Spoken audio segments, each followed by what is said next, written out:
já pronto para começar, me diz que a gente já Ah, pode iniciar. só um segundo aqui que vou colocar Tranquilo. meu óculos. Eu tô meio cego ainda, tô procurando meu óculos. Só um segundo. Tranquilo. A sessão é gravada ou não? Não sei. Eu tô gravando aqui localmente, né? Mas Eu Entendi. posso gravar aqui, pode gravar. pedir permissão aí para todo mundo.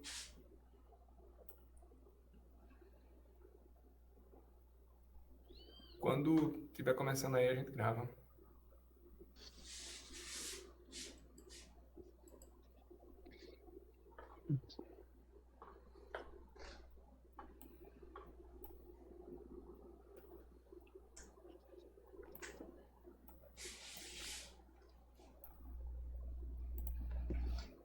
Ok, Apostos? Tá bom. Então tranquilo. vou Bom dia pra iniciar todo aqui. mundo. Bom dia, Henrique aí. Bom dia a todos e todas. Aqui vamos começar mais uma defesa, um trabalho de conclusão de curso do aluno Henrique Sabino. O trabalho é intitulado Geração Automática de Sistemas Back-end com suporte de IA generativa, seguindo a arquitetura limpa. Né? Estamos aqui com a presença do Henrique, que vai defender o trabalho, minha presença, né, Vanilson Burejo, orientador do Henrique, a presença do professor Leandro Nascimento, que é o membro da banca avaliadora, e demais presentes, né, que estão aí acompanhando a defesa. Bom, eu gostaria de agradecer primeiramente, né, a todo mundo aí, professor Leandro e a todos presentes. Obrigado também, Henrique. Henrique vai ter 30 minutos para fazer a apresentação do trabalho que ele desenvolveu e após isso a gente vai passar a palavra para o avaliador, né, que é o professor Leandro, e damos seguimento aí ao Henrique. Quem tiver algum comentário ou desejar fazer alguma intervenção, fique à vontade, tá? A gente pode administrar isso sem maiores problemas. Bom, Henrique, agora é contigo. Vamos lá, com uma apresentação aí. Obrigado. Vamos entender o que é que o Henrique fez. Bom dia, pessoal. Primeiramente, gostaria de agradecer a presença de todos, professor Leandro da banca, pessoal que veio aqui prestigiar meu trabalho. Muito obrigado. Como o professor Vanilson disse, vou apresentar aqui meu trabalho de conclusão de curso. Vanilson é meu orientador. O trabalho da geração automática de sistemas back-end com suporte de IA generativa, seguindo a arquitetura limpa. Então, sem mais delongas, né, vamos iniciar. Então, o que é que vai ser apresentado aqui nesse trabalho? Então, inicialmente a gente vai dar uma introdução ao problema para a gente saber o contexto do trabalho, né? E vai apresentar o referencial teórico também, para que a gente tenha uma base para entender a solução que foi abordada na pesquisa. Então, todos esses tópicos aqui vão ser abordados aqui na apresentação. A gente vai ter a metodologia que foi utilizada e após isso a gente vai ter os resultados, apresentando os resultados gerais e o resultado em cada projeto que foi desenvolvido dentro desse trabalho. Após isso, a gente vai ter a conclusão para fechar o trabalho, né, e ter as considerações finais e possíveis trabalhos futuros que podem surgir a partir desse daqui. Então, iniciando com a introdução, o contexto de startups, né, startups elas são consideradas empresas que possuem um produto tecnológico com um crescimento rápido, né, um crescimento bem acelerado, porém eles possuem fundos e pessoal limitados, ou seja, possuem recursos limitados. E aí, são empresas que são jovens e precisam se estabelecer no mercado, né? E para ela se estabelecer no mercado, ela precisa ter várias iterações de interações com os clientes que elas possuem. Elas geram um produto tecnológico, o cliente recebe esse produto, faz suas considerações, traz o feedback para a empresa ajusta o produto para as necessidades do cliente, manda para o cliente e assim esse ciclo se repete várias vezes. Então, esse ritmo de iterações com o cliente precisa ser um ritmo acelerado para que a empresa consiga mais fundos para se fincar no mercado. Com esse ritmo acelerado de produção, algumas boas práticas de arquitetura de software acabam sendo deixadas de lado, como testes e documentação. Então, a partir disso, surge o questionamento, né? Como é que a gente consegue disseminar a utilização de boas práticas de arquitetura de software em startups sem comprometer esse ritmo de produção, né?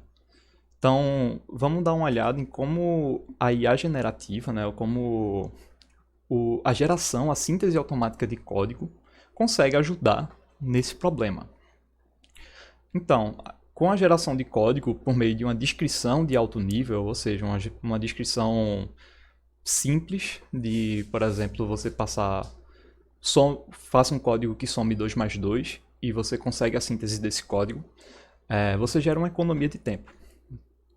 Essa economia de tempo, ela proporciona uma maior aderência às boas práticas, visto que os desenvolvedores eles não vão gastar tanto tempo desenvolvendo o código em si, mas eles podem gastar mais tempo desenvolvendo testes unitários para o código gerado ou documentação para eles. E essa síntese automática de código, ela também vai ajudar no contexto das rápidas mudanças, né? Então, se o cliente ele já traz o feedback que necessita de uma alteração no produto, a síntese de código pode ajudar nisso, visto que uma alteração rápida pode ser feita no código para ajustar de acordo com as necessidades do cliente. Com isso, quais são os objetivos desse trabalho de pesquisa? Então, o objetivo principal é a gente conseguir gerar sistemas web, e mais especificamente sistemas web back-end, que sigam os princípios da arquitetura limpa a partir do uso de modelos de linguagens generativas ou MLGs. Eu vou explicar já já porque a utilização da arquitetura limpa nesse contexto. Os objetivos específicos, né, os que vão suportar o objetivo geral, é a formulação dos prompts, que eu também vou explicar já já o que são, que conseguem, né, gerar esses sistemas, formular um guia de utilização desses prompts, para que a gente consiga utilizar eles da melhor forma para gerar esses sistemas web, e a gente conseguir um conjunto de métricas de avaliação para que a gente consiga determinar se esses sistemas realmente estão aderentes aos princípios da arquitetura limpa e realmente têm um código adequado para a escalabilidade. Então, seguindo aqui para o referencial teórico, para a gente conseguir entender qual a metodologia e tudo que eu acabei de falar aqui nos objetivos. Então, o que são modelos de linguagem generativos? Bom, eles são modelos de inteligência artificial preditivos, né? Atualmente, eles são utilizados por milhares de pessoas, ao exemplo do ChatGPT, que com pouco tempo, menos de uma semana, já conseguiu milhares de usuários. Eles funcionam por meio de uma interação com o usuário por meio de prompts. Prompts nada mais são do que frases que provém contexto e informações importantes para esse modelo. Então, no exemplo aqui da imagem, tem a frase "me explique como o ChatGPT funciona". Um modelo, como ele é preditivo, ele vai pegar essa frase de prompt e vai tentar estimar qual a próxima palavra que tem maior probabilidade de aparecer em seguida. Então, nesse caso, foi claro, vírgula, vou explicar como o ChatGPT funciona e assim por diante. Então, para a gente também entender um pouco dos conceitos abordados mais na frente. O que são frameworks? Bom, frameworks são pedaços de software que estabelecem regras a serem seguidas para que seu funcionamento seja extensível para comportamentos específicos. Essa definição aí ela foi baseada nas definições clássicas de Zerpesk e Kronkovich-Larson, ambas de 2002. E, em suma, o que ela diz é que frameworks é um conjunto de ferramentas que, se você seguir as regras que ele estabelece, você consegue fazer com que ele tenha uma funcionalidade mais do que você precisa. Você consegue personalizar ele do jeito que você quer. Isso daí vai ser importante já quando eu falar da arquitetura limpa. Bom, a arquitetura limpa é o principal referencial teórico desse trabalho. Ele é um livro que foi lançado em 2019 por Robert C. Martin, o autor do livro. Mas para a gente entender o que é arquitetura limpa, a gente precisa entender primeiro o que é arquitetura de software ou design de software. A arquitetura de software é um conjunto de escolhas tanto de alto nível, como as regras de negócio dessa solução, quanto de baixo nível, como o banco de dados que vai ser utilizado, quais algoritmos vão ser empregados para a solução, que minimizam o valor gasto da empresa para essa solução, para esse produto que elas têm. E o que é que torna esse conjunto de escolhas limpo, né? Então, inicialmente a gente vai ter essas seguintes regras, que são independência de framework, testabilidade, independência da interface de usuário, independência do banco de dados e independência dos agentes externos. Ou seja, para que a sua solução seja considerada limpa, ela não pode estar atada às regras que os frameworks estabelecem em cima da sua extensibilidade, né? Ela precisa ser testável, ela precisa ser independente de interface de usuário, ou seja, você pode precisar, se você necessitar fazer a portabilidade de um meio de divulgação para outro, né, como de um sistema web para um console ou vice-versa, você tem que poder fazer isso facilmente e assim por diante. Sua solução não pode estar atada a nenhum desses agentes externos.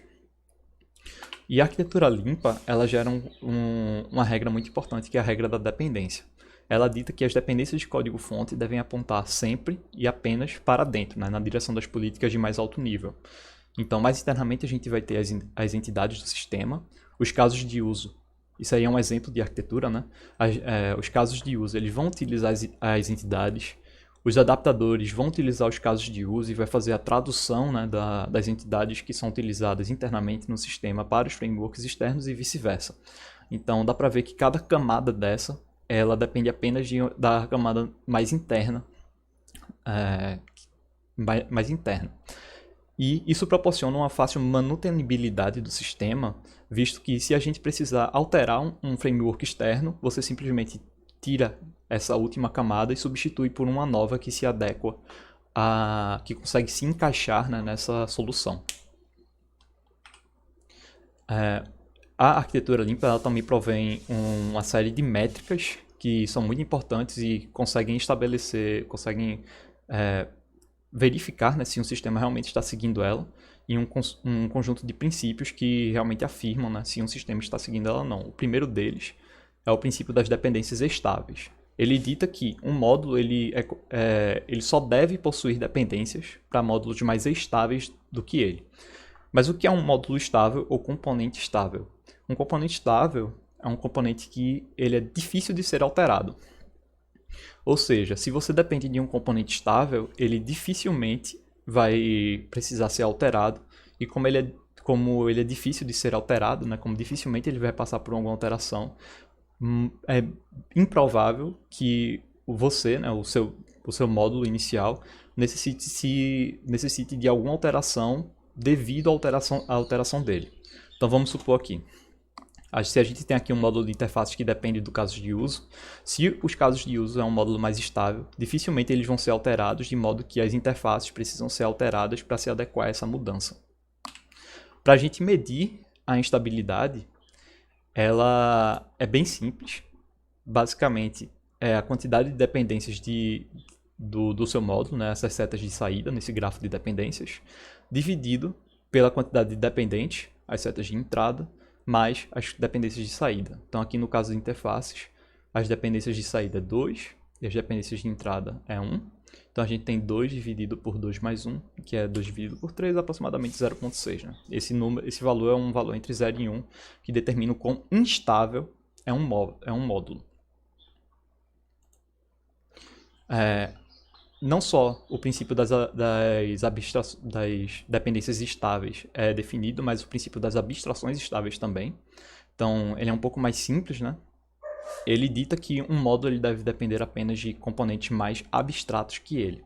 E para medir a abstração, a gente simplesmente conta o número de classes abstratas nesse método e divide pelo número total de classes contido nele. A gente consegue também relacionar essas duas métricas de uma maneira visual, desse gráfico aqui apresentado pelo livro. Então, nele a gente tem a abstração no eixo Y e a instabilidade no eixo X. E aqui a gente consegue ver que ele forma uma sequência principal, que é onde a gente quer que os módulos da nossa solução estejam. Mas aqui na ponta do 0,0 a gente tem a zona da dor, que são módulos que são extremamente concretos e com muitos dependentes, ou seja, qualquer alteração neles vai resultar em várias alterações em vários outros módulos, várias mudanças de comportamento, né? Então são módulos que devem ter muita cautela ao serem alterados. E na ponta 1.1 a gente tem a zona da inutilidade, que são módulos muito abstratos com poucos dependentes, ou seja, um conjunto de conceitos que não são utilizados. Então, nesse sentido, a gente quer que os nossos códigos estejam na sequência principal, que são módulos que não são abstratos nem concretos demais para a quantidade de dependentes que eles possuem. Com isso, a gente consegue medir a distância desses módulos da sequência principal com a seguinte equação, que é o valor absoluto da abstração mais a instabilidade menos 1. E a gente consegue tirar métricas dessa solução, né, se a gente tirar a média e o desvio padrão de todos esses módulos, né? Então, considerando aqui que a média é a sequência principal, né, a gente tem as linhas z igual a 1, que é mais ou menos um desvio padrão, e z igual a 2, que é mais ou menos 2 desvios padrão. E estatisticamente falando, os módulos que estão após esse z igual a 2, né, como esse módulo daqui e esses dois módulos daqui, eles são módulos anômalos e eles precisariam ser revisitados para que essa anomalia possa ser corrigida, para que ele se aproxime mais da sequência principal, que é o ideal. Como uma base de avaliação também, a gente vai ter os princípios do SOLID. Foi utilizado aí na metodologia para avaliar os sistemas gerados, assim como as métricas que eu mencionei. O SOLID é um mnemônico do inglês, né, que dita 5 princípios, que é o princípio da responsabilidade única, o princípio do aberto-fechado, o princípio de substituição de Liskov, segregação de interfaces e inversão de dependência. Todos esses princípios eles ditam como você gera um código, como você deve gerar um código para que ele seja considerado um código bom, né? Então, esses princípios eles foram utilizados mais para códigos individuais e não para a estrutura geral do projeto, como os da arquitetura limpa. Então, seguindo aqui para o referencial teórico, vamos dar uma olhada para o estado da arte, perdão. Vamos dar uma olhada como o estado da arte está abordando esse problema ou problemas similares. Então, a gente tem o trabalho de geração automática de APIs REST a partir de um modelo aberto de descrição de serviços por Batista e Moore em 2002. Esse é um módulo que tem esse é um trabalho que tem uma proposta bem parecida com a desse projeto, a dessa pesquisa, né? Que é a geração automática de código a partir de descrições abstratas, seguindo a arquitetura limpa também. Esse trabalho ele utiliza a arquitetura limpa como um meio de codificação. O problema dele é que ele utiliza apenas uma linguagem de programação, que é o PHP, com o framework Slim PHP, né? E o trabalho da gente abrange uma gama maior de linguagens de programação e mais frameworks também. Além de que a descrição de alto nível que eles utilizam nesse trabalho precisa de um JSON que já precisa de uma certa familiaridade com um pouco de familiaridade com programação para que você consiga definir, né? O segundo trabalho é a geração de código para robôs implementados com ROS a partir de modelos UML-MART. Então também é um trabalho de geração automática de código a partir de descrição de alto nível. E também, assim como o de Batista e Mura, ele é um trabalho que se atém apenas a C++, com esse framework de robôs em tempo real. Então também é um trabalho um pouco limitado apenas a uma linguagem de programação. Após isso, a gente tem os trabalhos de White et al. E Calegari et al., né, que são... o de White et al. Ele traz padrões de prompt para melhorar várias etapas do processo de criação de software, né? Então, ele vai mostrar como você consegue utilizar o ChatGPT, que é um modelo de linguagem generativo, para que você consiga otimizar as suas tarefas, né, de melhorar código, refatoração e levantamento de requisitos. E o trabalho de Calegari et al. Ele mostra diversas aplicações da IA generativa no desenvolvimento de software, né, nas várias etapas do desenvolvimento de software, apresentando também quais IA generativas utilizar em cada contexto. Ambos eles apresentam como você faz, mas eles não mostram de fato uma implementação de algum sistema ou alguma atividade de fato hands-on, né, como esse trabalho apresenta. Então, qual foi a metodologia que foi abordada nesse trabalho de pesquisa? Então, inicialmente a gente vai ter a revisão da literatura para a gente ter um levantamento dos prompts. Após isso, a gente tem a adaptação dos prompts encontrados para que eles sirvam para o contexto desse trabalho. A gente vai ter a prototipação da ferramenta para a geração dos sistemas. A gente vai ter o desenvolvimento dos sistemas web, seguindo a arquitetura limpa por meio desse protótipo de ferramenta. Após isso, a gente vai ter a avaliação dos códigos gerados e a identificação das limitações e desafios técnicos dessa abordagem. Então vamos lá. Como é que a gente desenvolveu os exemplos, né? Então a gente utilizou um modelo generativo de linguagem da OpenAI, o GPT-4. Foi um modelo de preview do GPT Turbo, né? Do GPT-4 Turbo. Esse foi o modelo em questão utilizado no trabalho. E a sequência para gerar cada projeto foi a seguinte. Então, a gente recebe a descrição do projeto de usuário, a gente apresenta possíveis pontos de ambiguidade e propõe uma reescrita dessa proposta dele. E aí, esse é um passo opcional, né? O usuário ele pode ou não optar por reescrever ou aceitar a reescrita da proposta dele. Perdão.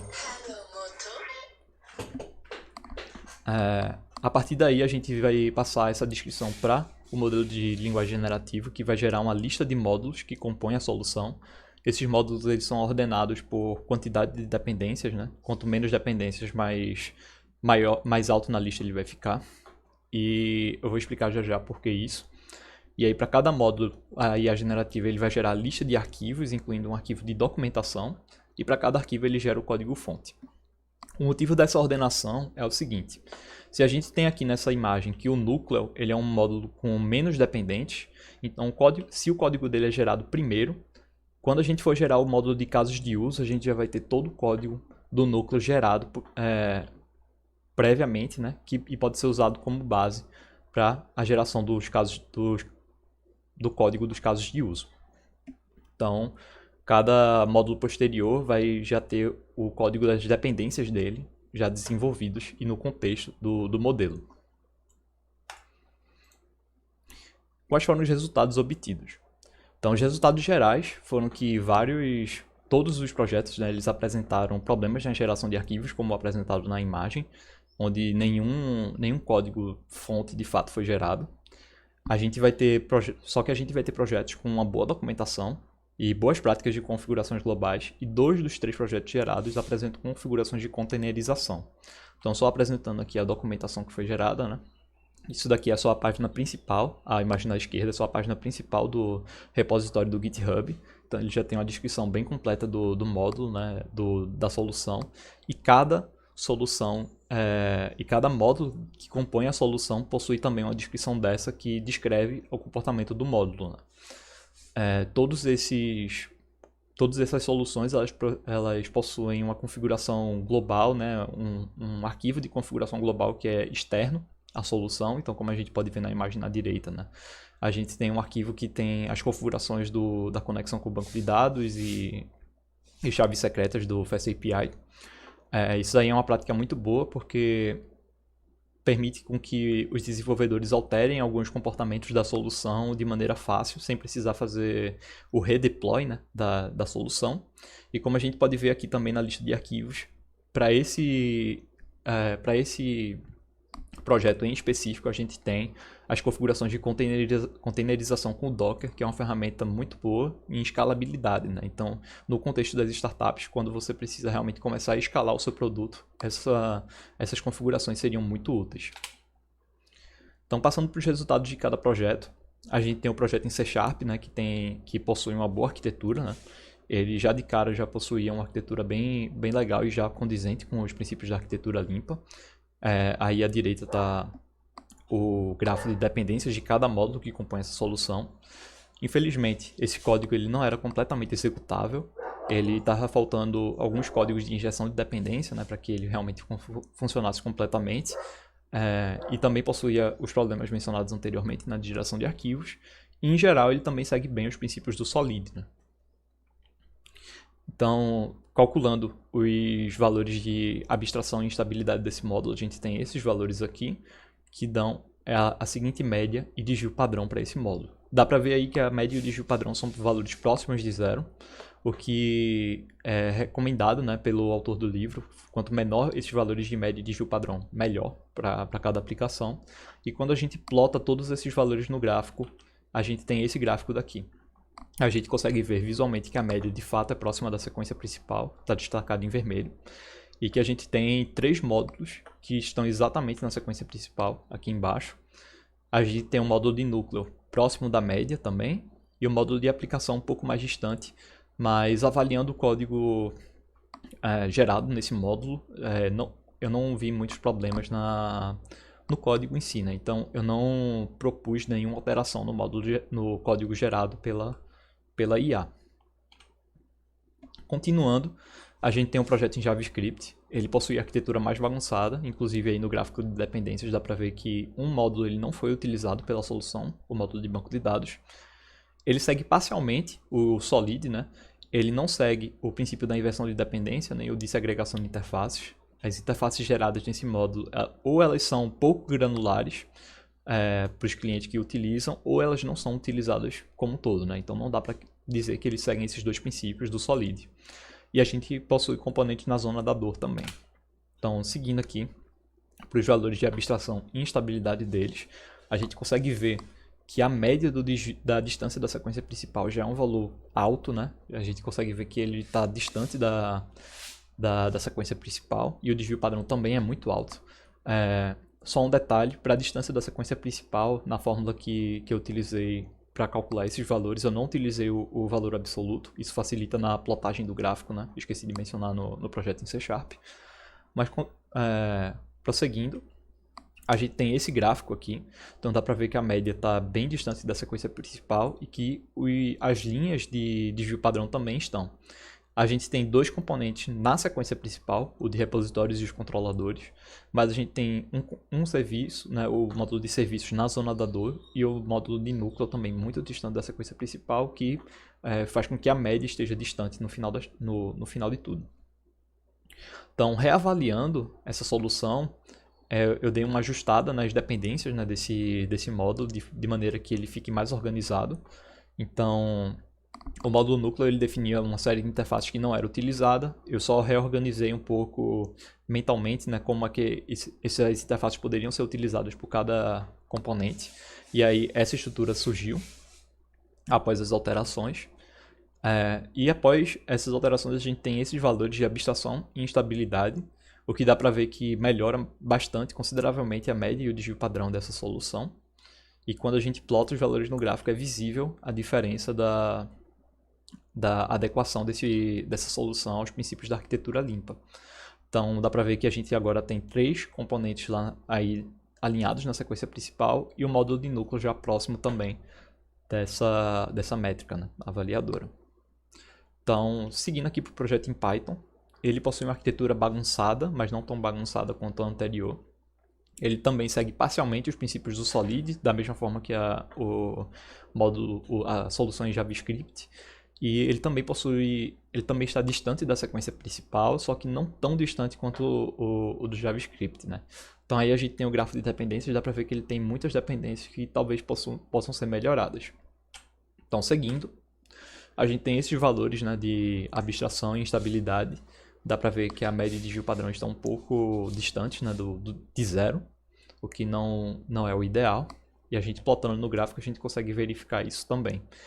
A gente tem apenas um componente na sequência principal e os outros estão situados um pouco distantes, já se aproximando um pouco da zona da dor. Então, reavaliando essa arquitetura, eu juntei 2 módulos, né? O módulo de aplicação, ele é a junção da infraestrutura com a apresentação. Não, desculpa, perdão. Ele é a junção da apresentação com as interfaces, isso. Então, reorganizando também as dependências desses módulos, a gente tem que todos os módulos vão depender do núcleo, e isso proporciona um melhor de valores de abstração e estabilidade. Após as alterações, esse foi a solução que mais se adequou aos princípios da arquitetura limpa, de acordo com as métricas, né? Então, plotando no gráfico, dá para ver que a média já está muito mais próximo da sequência principal. É até um pouco difícil de ler as coisas no gráfico. A gente vai ter 3 módulos que vão estar situados exatamente na sequência principal, e o módulo de núcleo também está muito próximo dela. Então, concluindo, né, após todas essas observações feitas, a gente possuiu resultados um pouco inconsistentes, né? A gente teve uma solução que foi boa já de cara e as outras não tão boas, com uma variação na qualidade da solução final. Mas, de fato, a utilização dessa IA generativa agiliza o processo de produção do código, apesar de demandar a atenção de um desenvolvedor, né, para que ele realmente avalie cada solução gerada e veja quais mudanças são necessárias para que ele permita que a solução seja mais fiel aos princípios da arquitetura limpa. Então, para propostas de trabalhos futuros, né, tá o uso de modelos de linguagem generativa mais específicos para a produção do código nas etapas de geração de código, né, para evitar que problemas como aqueles mencionados nos resultados gerais aconteçam, de códigos que não foram gerados. É proposto também uma revisão e refinamento dos prompts, para que o processo de criação ele seja mais otimizado. A ampliação dos experimentos, né? A gente fez apenas 3 projetos aqui, então ampliar os experimentos para ver realmente como ele se comporta com uma diversidade maior de linguagens de programação e frameworks. E também a comparação entre linguagens dinamicamente tipadas e estaticamente tipadas, que segundo o autor do livro da Arquitetura Limpa, tem um pouco de diferença na abordagem da aplicação dos princípios, né, da arquitetura limpa, e que as dinamicamente tipadas deveriam ser mais fáceis de seguirem esses princípios. Apesar de que não foi o resultado que foi atingido por esse trabalho, né? Então, uma ampliação dos experimentos com uma gama maior de linguagem de programação fazendo essa comparação seria interessante também. Então, essas foram as referências do trabalho. E é isso. Muito obrigado.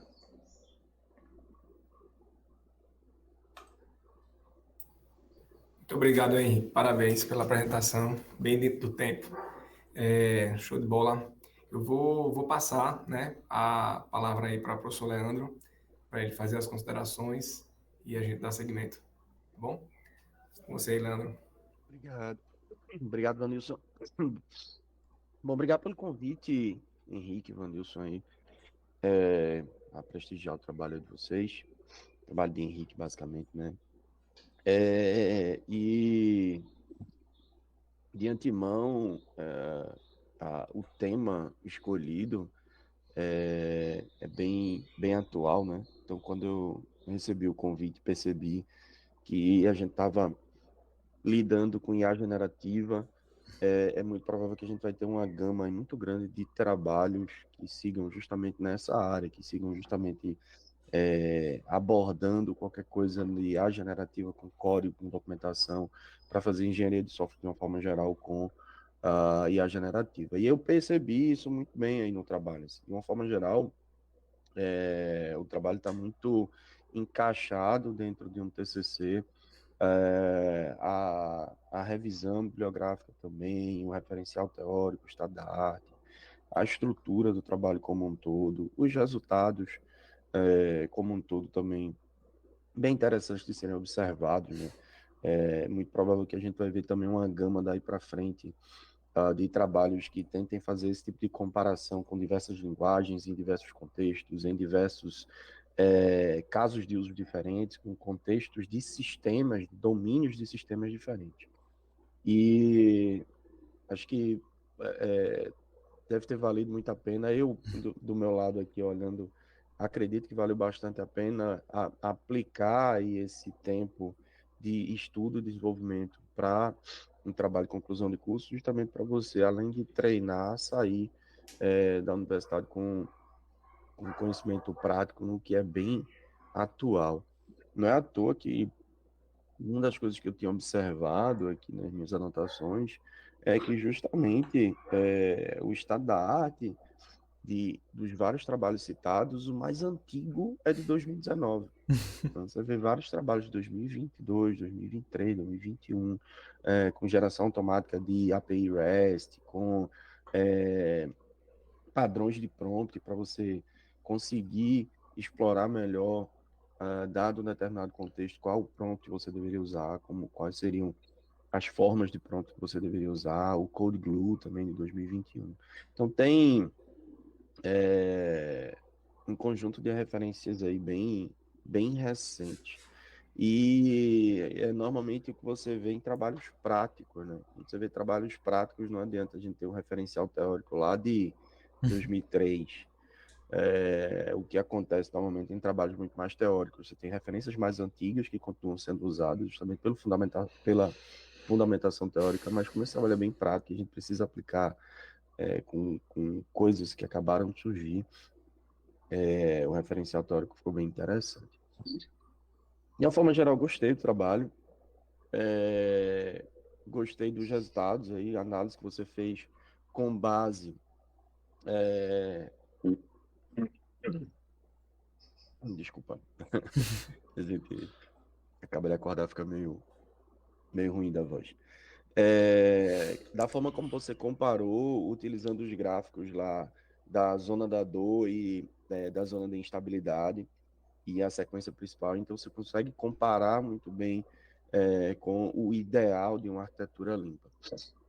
E aí eu fiz algumas anotações aqui em relação ao que poderia melhorar e alguns, algumas observações gerais, tá? De uma forma geral, você fala que escolheu C Sharp, JavaScript e Python lá na seção de metodologia, mas não justifica.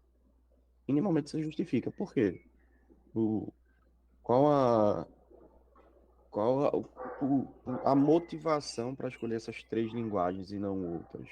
Tem algum motivo especial em relação ao prompt, aos resultados do prompt? Você fez algum teste antes para dizer, eu vou tentar gerar aqui um sistema bem rápido aqui, interagir com a ferramenta durante 10 minutos para saber se ele gera código melhor em JavaScript, em Python, em Java, em C Sharp, em C++. Tem alguma justificativa para isso? Então, a escolha foi um pouco arbitrária, mas são todas linguagens de programação que eu tenho uma certa familiaridade, né? Então, são linguagens de programação com que eu conseguiria, de fato, pegar o código que a IA, que a IA gerou e conseguir avaliar, de fato, se o código está bom ou não.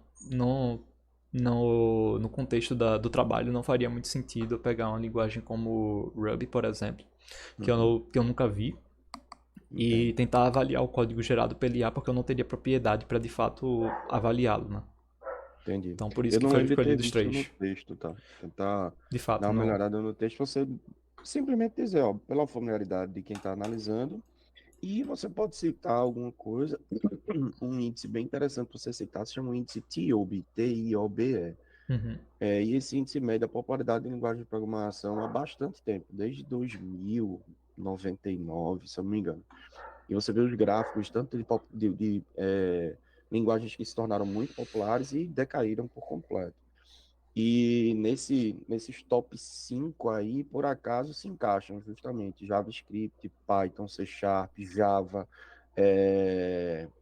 C++, C puro ainda, Uhum. baseado em um conjunto de coisas que esse índice de popularidade é feito. E você vê linguagens que chegaram no nível de popularidade muito alto e desapareceram, como foi o caso lá de Swift, o desenvolvimento de interfaces gráficas para a Apple lá nas versões antigas de iOS, nos primeiros smartphones da Apple. Então, faz sentido usar isso agora para análise? Não, nenhum. A linguagem simplesmente desapareceu. Então, é importante você referenciar isso. Outra coisa, outra pergunta que eu também não consegui ver no texto. A ideia de usar uma biblioteca virtual como projeto veio de onde? Existe algum motivo baseado na complexidade, algum critério que você, vamos usar uma biblioteca virtual, ou algum trabalho que você referenciou, tentou fazer exatamente esse mesmo projeto em outras linguagens? Não, no caso foi um projeto que surgiu na minha cabeça mesmo. Foi um projeto um pouco similar a um que eu já tinha feito em alguma disciplina. Então eu peguei a descrição dele e passei justamente por algumas etapas de refinamento com a IA generativa, né, até conseguir a descrição geral que está no apêndice do trabalho. E foi essa a descrição que foi utilizada no trabalho. Né? Foi um projeto simples, para que eu consiga realmente comparar se a IA realmente consegue adequar inicialmente aos princípios da arquitetura limpa, né? Então, Uhum. inicialmente foi uma escolha de projeto que surgiu de mim mesmo, né? Ok. Não tem problema você escolher algo baseado na sua familiaridade. Eu só acho que você deveria ter algum critério para isso. E aí dizer, ó, escolhi, porque além de ter familiaridade, por exemplo, esse sistema, esse pequeno exemplo aqui, tem no máximo 5 casos de uso. E isso vira um critério. Na hora que você diz, ó, tem só 5 casos de uso, a complexidade é baixa, eu consigo analisar mais rápido, eu consigo regerar o código em outras tecnologias, outras plataformas ali para frente. Então, tenta também estabelecer esses critérios. E, ó, a gente escolheu isso aqui e é isso aqui, pronto, não justifica. Deixa claro isso. É... Uma coisa que ficou para mim não muito esclarecida no capítulo 4, é essa relação direta entre a aplicação e o núcleo. Quando você fala aplicação, eu supor, o que que tem nesse código de aplicação? Tem controlador, tem tela? Não, tela está em outro módulo, está lá em apresentação, se eu não me engano. Mas não ficou claro para mim qual era a diferença entre a aplicação e o núcleo. Se a aplicação é basicamente a inicialização do framework, a criação ou a chamada de serviços, ou a criação ali de regras de negócio iniciais, Uhum. não ficou claro. E aí Então, tem uma relação de aplicação e núcleo que eu não vejo qual é o conteúdo disso, entendeu? uhum. É, a seção, tu pode me relembrar qual é a seção 4, se é os resultados ou se é alguma parte mais teórica? Quando você apresenta os projetos mesmo, é no capítulo 4 de uma forma geral. Toda vez que você Certo. coloca, É, deixa eu pegar uma página de exemplo aqui, é na figura 19, por exemplo. Figura vai ser uma figura do. semelhante a essa daqui que está apresentada no slide, né? Isso, Certo. essa mesmo. Então, a nomenclatura de cada módulo desse foi gerado pela IA generativa, né? Então, não fui eu que escolhi, de fato, cada aplicação. Apesar de que nesse exemplo em específico, após as minhas alterações, fui eu que coloquei o nome de aplicação, né?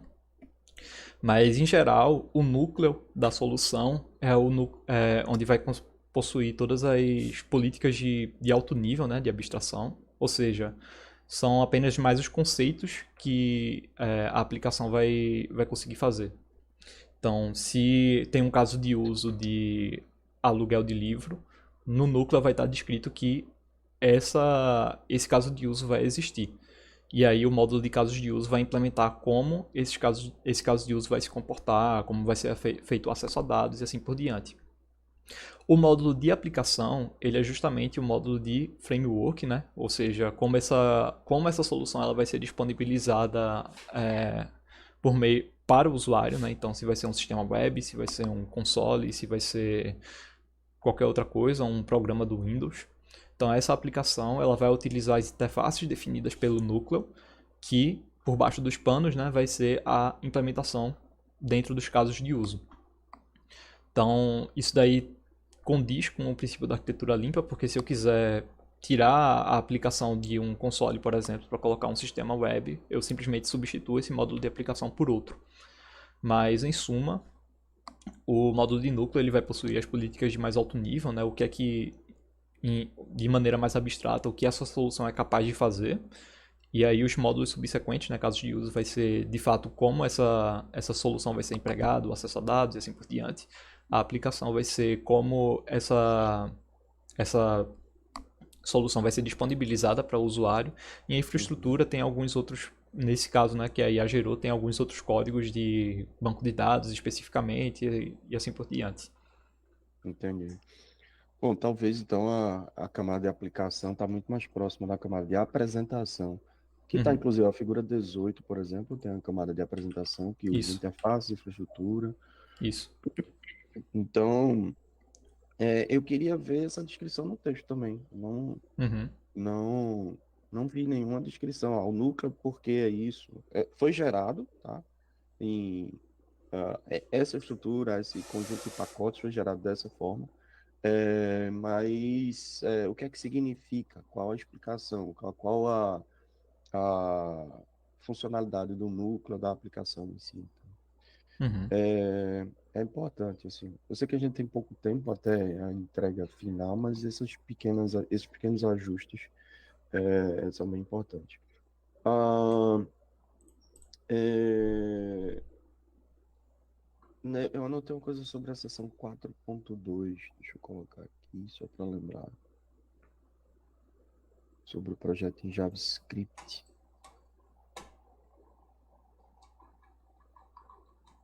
Cadê? Cadê? Ah, deixa aqui. Seria importante mencionar quais são essas falhas nesse novo contexto de JavaScript. Porque eu acho que já começa aqui, ó, o primeiro parágrafo da seção 4.2 já começa, ó, O projeto foi gerado usando o Node.js, total de 52 arquivos, 35 de código-fonte, quatro deles foram gerados com falhas similares às mencionadas na sessão anterior. É bem importante que essa falha seja remencionada aqui. A falha que foi mencionada na sessão anterior, aí eu tenho que voltar para a sessão anterior para lembrar. Vamos ver o que foi que houve de falha na sessão anterior. E lembrar exatamente, ó, não possui código funcional após a geração necessária, ou seja, houve código não executável também no sistema em JavaScript. Também é importante mencionar isso nesse novo contexto. Você acabou mostrando agora na apresentação, esse é um novo comentário, tá? Esse 4.2 já Certo. foi, acabou ficando. Você acabou mostrando na apresentação as figuras 14 e 15 que ficaram com o banco de dados solto, simplesmente solto. E é estranho, né? Você vê um repositório que não tem nenhuma dependência com BD, alguma estrutura de código que o banco de dados não é chamado por ninguém. Isso foi gerado assim mesmo? Se sim, era muito bom ter uma crítica disso, né? Sim, ele foi gerado dessa forma pela IA generativa. Eu tentei buscar algumas referências ao módulo de banco de dados, mas realmente não teve nenhuma menção, né? Pelo que eu lembro, era como se fossem arquivos de configuração do banco de dados ou arquivos de migração, que eles não necessariamente dependem do resto da aplicação ou necessitam de que algum outro módulo dependam dele. Então ele é como se fosse um módulo que só administra o banco de dados, mas que ele não tem nenhuma dependência ou nenhum dependente a outros módulos, né? Então ele só ficou ali, escanteado. Então seja bom você mencionar o que ficou aí escanteado, né? O que é que está dentro desse módulo de banco de dados. Uhum. Eu sei que tem uns links aí para cada um dos GitHubs de código, eu dei uma ligeira navegada, mas identificar exatamente quais são as classes ou scripts específicos que têm alguma relação com determinado módulo seria mais demorado. Então, seria bom você mencionar isso também. Um outro detalhe, deixa eu lembrar, partindo justamente dessa figurinha que tá aí, eu também não cheguei lá nos apêndices, eu vi que você colocou os apêndices com todos os prompts de interação com o ChatGPT, com o GPT de uma forma geral. E eu não vi se a ideia original do trabalho era gerar código e continuar interagindo com o prompt até que ele gere código melhor. Por que que eu estou perguntando isso? Porque é muito comum a interação com o prompt gerar algo um pouquinho fora do que você foi pedido. E aí você vai melhorando, você vai dando mais inputs para dizer, ó, isso aqui está errado, isso aqui poderia melhorar, isso aqui não tá legal, reescreve. Reescreve de uma forma mais legível, mais, sei lá, de programação funcional, usa mais princípios de alguma coisa. E Uhum. aí as coisas vão melhorando até chegar num determinado ponto mais estável que você usa aquilo como a resposta final. Mas você não teve essa fase de interação, foi basicamente uma interação única ou Isso. poucas interações? É uma pergunta mais. Isso. Voltando aqui para o fluxograma da solução, isso daí é basicamente a interação do usuário, né? A parte que tem mais interação com a IA generativa é justamente a parte da descrição do projeto. Então ele vai passar várias vezes por refinamentos dessa descrição, até que ela esteja com poucos pontos de ambiguidade, né? Que o usuário esteja contente com a reescrita. E a partir daí é só a IA generativa gerando os arquivos. Como conclusão, como trabalhos futuros, né? Então, rapidinho antes Certo. de então não houve interação direta para dizer, você só melhorou a descrição, não melhorou o resultado. Isso. Não melhorou a saída. Isso. Ele deu a saída, ó, tá aqui, melhorei a descrição, melhorei, cheguei na saída. Essa saída aqui em Python. Isso até Quando chegou a porque saída em Python, eu disse, ó, melhor isso aqui que tá errado, melhor isso aqui não houve. para que eu conseguisse comparar de fato o poder generativo de cara da IA, eu tentei minimizar todas essas variáveis que poderiam ser alteradas, né? Como não é um sistema que é determinístico, até os possíveis pontos de ambiguidade, mesmo com a mesma solução, eles alteram a cada interação, né, com ele. Então, por isso que eu peguei um mesmo modelo de descrição do projeto, passei para a IA generativa, fiz com que ela gerasse apenas com a diferenciação do Python, né? Eu acho que eu menciono isso no trabalho, só apenas com a diferenciação da linguagem de programação e framework, para que ele conseguisse gerar o projeto sem que eu precisasse ficar interagindo muito. Obviamente, num contexto de utilização de fato, o mais ideal é que de fato tenha a interação com o usuário para que o código ele seja regerado à medida que necessário. Mas para que eu conseguisse comparar o poder de geração bruto, né, dessa ferramenta, dessa abordagem, eu tentei minimizar a interação com o usuário, né? Porque aí eu não consegui, se tivesse tanta interação com o usuário, eu não conseguiria medir o quão bem a IA generativa consegue seguir por si só os princípios da arquitetura limpa em cada um dos projetos. Então isso daí foi uma escolha de projeto mesmo. Entendi. Tá bom. Faz sentido, né? Mas talvez mencionar que as saídas poderiam ser melhoradas. Por exemplo, nesses erros de compilação ou de não execução, o projeto sair não executável, a própria IA poderia corrigir. Dizer, isso aqui não está funcionando, Sim. o que é que está acontecendo? E corrige até o ponto do código ser executável, corrige até o ponto da arquitetura ter melhores princípios sólidos. Bom, e mais 2 últimos comentários, prometo que eu não demoro muito. Senti falta da comparação entre os projetos, tá? Lá no final, na seção 4.4 ou no capítulo de conclusão, de comparação geral entre os projetos, ou comparação daquela estatística em relação à arquitetura limpa. Uma comparação geral, ou alguma figura maior, que você consiga gerar uma figura maior em que tenha, por exemplo, as linhas principais de cada um dos projetos. Você dizer, eita, esse aqui ficou aqui numa figura só. Essa comparação é bem importante para você também traçar comentários para dizer, baseado nessa descrição, foi melhor gerar em Python. Isso pode ser um input para outros novos trabalhos. E por fim,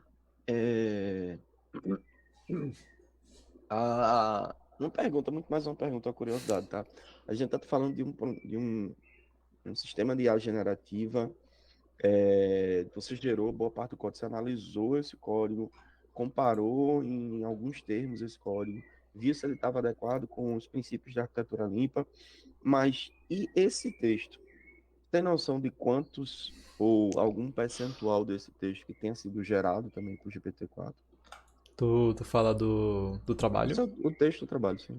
Algumas partes foram sim utilizado o GPT para que, às vezes até por um refinamento, né, da linguagem, para que ele consiga realmente reescrever de uma maneira mais adequada, mas é uma IA generativa, né? Nem sempre tudo fica 100%, então algumas partes eu dei uma ajustada, obviamente, né? Não foram todas, obviamente. Percentual. Toda a parte do referencial teórico, que é uma das maiores partes, foi escrita por mim. A parte dos resultados, a grande parte foi escrita por mim, então acho que, sei lá, no máximo uns 10% do trabalho foi um IA. Entendi. Uma coisa que eu senti falta que esses 2 livros de Uncle Bob, que são Arquitetura Limpa e Código Limpo, Codificador limpo, sim. o Código Limpo eu acho que não foi mencionado em nenhum lugar do trabalho. Eu acho que tem uma parte que menciona, só que eu não lembro exatamente qual é. Fiz uma busca rápida aqui, eu não tinha visto. Mas beleza, Tá aqui. Tá acho que é na introdução. Se tu pesquisar por 2012, eu acho que é uma das únicas referências que tem em 2012. Aqui é o Código Limpo, uma conduta para... O código limpo não foi mencionado, né? Mas é o codificador limpo, né? A referência. Uhum. Tem até 2012 acabou vindo a página das assinaturas, 24 de novembro de 2012. Não sei porque tem essa data, depois tu ajusta isso. Ah, certo. Pra gente não assinar o negócio lá de 2012. Mas beleza, mais uma vez, obrigado. O trabalho ficou bem interessante e parabéns aí, de uma forma geral. Você atende a boa parte dos requisitos aí que a gente espera de um trabalho de graduação, um trabalho de conclusão do curso. Muito obrigado. Obrigado, Danilson. Devolvo a palavra para o professor Burelli. Beleza. Muito obrigado aí, Leandro. Obrigado pelos comentários. Concordo aí com os pontos levantados, né? Vai ajudar a melhorar o trabalho. Acho que são boas contribuições aí para o trabalho, isso é importante, né? Então, desde realmente o lance das justificativas, né? De fato, se você pensar em como uma pesquisa pode ser refeita ou estendida por alguém, essa ideia também de se fazer pesquisa, apesar de que é um trabalho de conclusão de curso, né? Não necessariamente implica em ter que fazer uma pesquisa comparada a um mestrado, um doutorado, mas se a gente pensar nesse aspecto, né? De fato é importante, né? A gente justificar todas as decisões tomadas, né? Por que a linguagem, né? Se teve realmente um fator aí de familiaridade ou algum ranking que foi usado, isso é bem pertinente aí essa observação, né? Vai ajudar a melhorar o texto, o caso de uso que foi escolhido, enfim, né? Todos esses comentários, né? Muito bons. Eu acho que assim está mais do que provado, né, que o tema do trabalho é extremamente relevante, né? Recentemente saiu uma pesquisa do Stack Overflow com mais de 90 mil desenvolvedores e mais de 70% deles apontaram que estão usando ou planejam usar IA generativa no desenvolvimento de sistemas, né? Então isso mostra que o trabalho realmente é relevante, um trabalho com um viés prático, né, focado em startups, arquitetura olímpia, etc. Eu acredito que existem aí muitas possibilidades de ramificações disso aí, né? Tem realmente algumas coisas que podem ser revistas e feitas, como, por exemplo, aplicar algumas técnicas de prompt engineering mesmo, ou até mesmo prompt tuning para melhorar esses resultados, né? Claro, a gente não tem um tempo para um TCC de forma a se aprofundar tanto nisso, mas haveria espaço sim, né, para, por exemplo, corrigir esse problema dos diagramas, né? Se a gente fornecer alguns exemplos, né, como ponto de partida, seja fazendo uso de técnicas como Few-Shot Learning ou Prompt Tuning, ou até mesmo criando um modelo separado só para isso, né? Sei lá, usando um modelo aberto como o Llama ou outro modelo. A gente não teria tempo para fazer isso dessa forma, mas isso dá um espaço para um trabalho, por exemplo, de mestrado e uma pesquisa aí mais robusta, né? Então, de antemão, assim, acredito que é bem relevante mencionar isso, né? A importância do trabalho no contexto atual, né, de desenvolvimento de sistemas. É, eu tenho aqui um ponto aí para fazer a pergunta para Henrique, né? E depois fazer mais uns comentários e a gente partir para os finalmente. No contexto aí de startups, a gente sabe que há uma necessidade de uso mesmo dos princípios ágeis, né? Porque, em geral, as startups elas estão num contexto onde há uma necessidade de muita mudança, né? Mudanças contínuas e a gente precisa realmente se adaptar a isso, né? Uma pergunta talvez um pouco mais além aí do escopo, né? Mas a ver, né? Tem tudo a ver com o tema. Como é que, na tua opinião, Henrique, tu acha que isso pode ser usado não só para a geração, né, do código, mas também para a manutenção de sistemas que seriam gerados, teoricamente, a partir dessa abordagem, dentro de um contexto como esse, né, em que as coisas mudam de uma forma contínua e às vezes até de forma radical, né? Como é que tu enxerga essa mudança? E queria saber da tua opinião aí, né? Depois de toda enfim, estudo e avaliações preliminares que foram feitas. Sim. Essa abordagem, né, como ela gera muita documentação do projeto que foi gerado, ele facilita e foi visando justamente a facilidade de manutenção das soluções geradas pelo IA.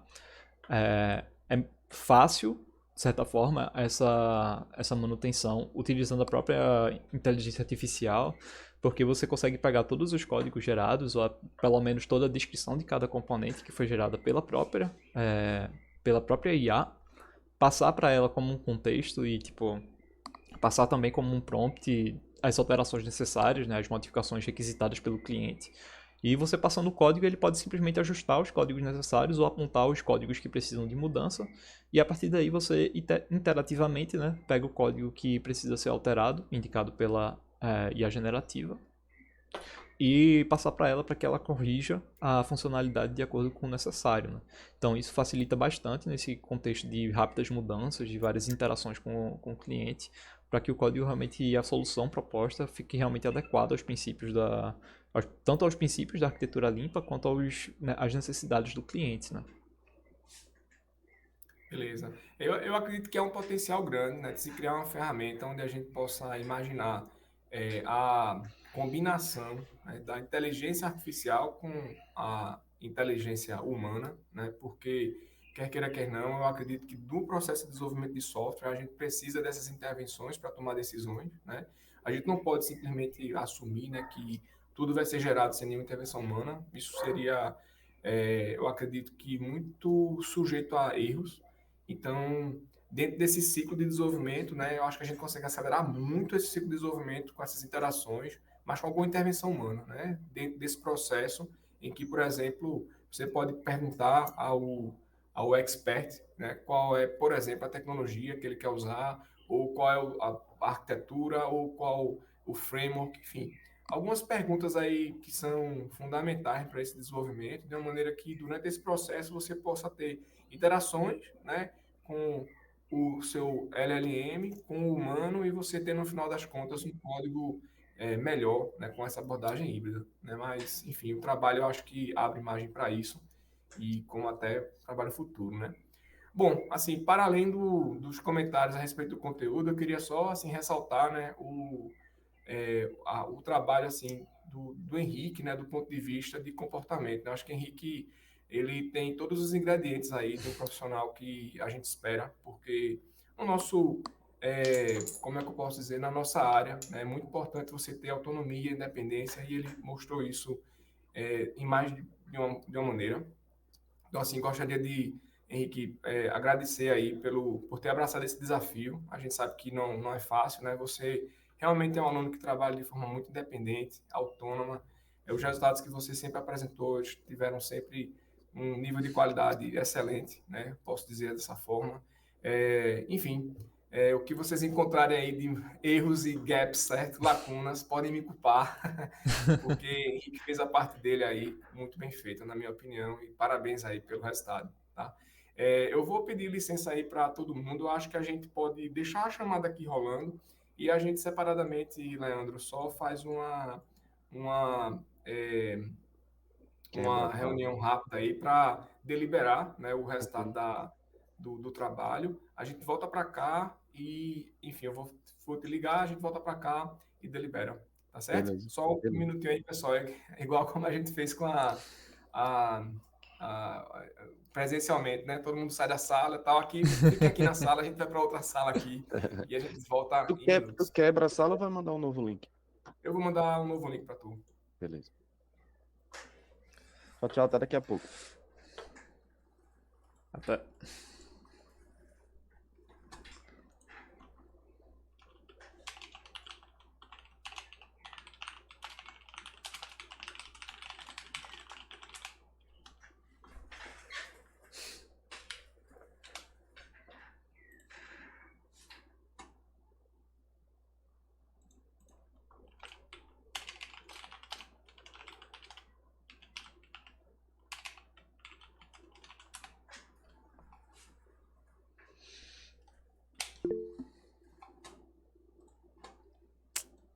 Obrigado, Vivian.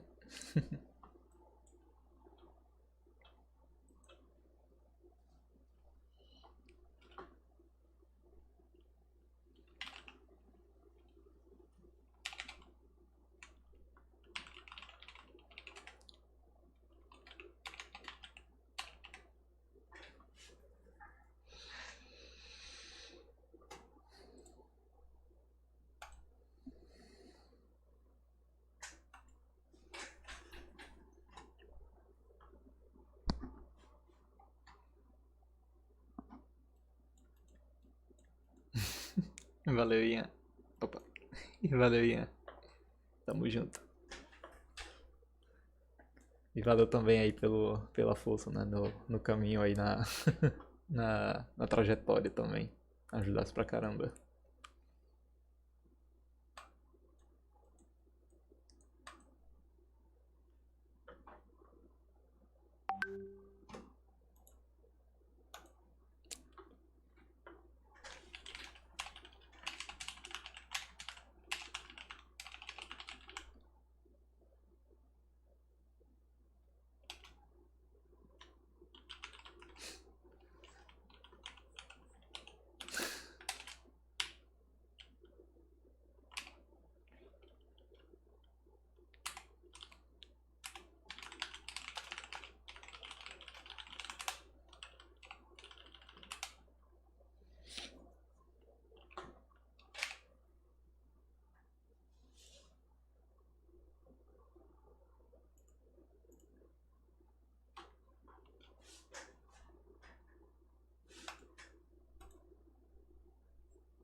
Bom, de volta aqui, pessoal. Deixa o professor Leandro retornar aqui.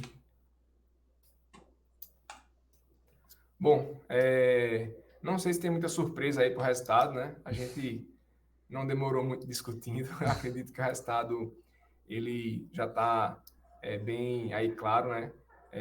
Parabéns de antemão, Henrique. Obrigado. Você foi aprovado aí, né, com unanimidade, né? Seu trabalho aí vai ser lançado. A nota 9.8, né? Tem alguns pequenos ajustes aí a serem feitos, né? A serem, enfim, colocados aí no texto, mas são ajustes muito, eu diria que nenhum ajuste grande, né? São realmente melhorias, né? Melhorias, justificativa, etc.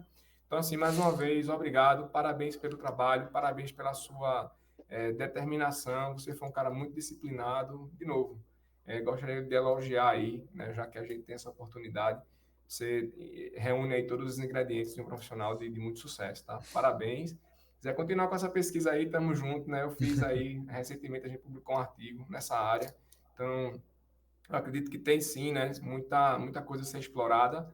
Então, estamos juntos aí, né?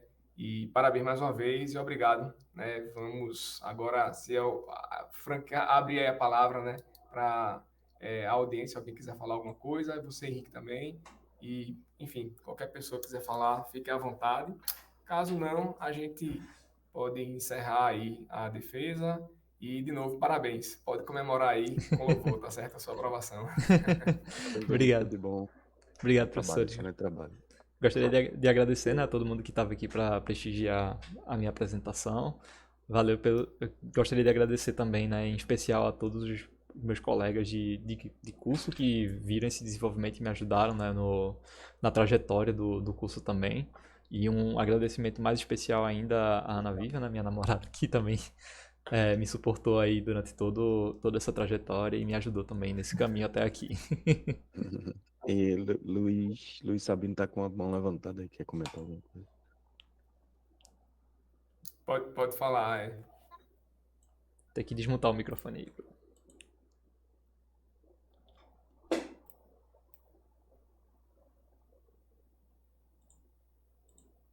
Tem que desmutar o microfone. Ele fez um comentário aqui no chat, né? Sua segurança foi bastante notória, colocando-se com bastante nitidez. Parabéns, esse foi o comentário no chat. Obrigado. Consegue aí falar, Luiz, ou não? Tá no mudo aí. Mas está registrado, tá certo? Bom, não sei se está conseguindo aí falar, mas não tem problema. Tá registrado. Mais uma vez aí, parabéns e obrigado, né, pela oportunidade aí de estar aqui com vocês dessa discussão aí muito enriquecedora para todo mundo. Beleza? Valeu, Forte pessoal. abraço aí para todo mundo. Algum comentário adicional, pode ficar à vontade e vamos lá. Tem outra defesa aqui já agora. A próxima semana todo mundo deixou para o final, né? Ficou aí um monte de defesa uma atrás da outra. Forte abraço para todo mundo aí, pessoal. Parabéns. Obrigado. Valeu, pessoal. Tchau. Tchau, tchau. Parar aqui a gravação.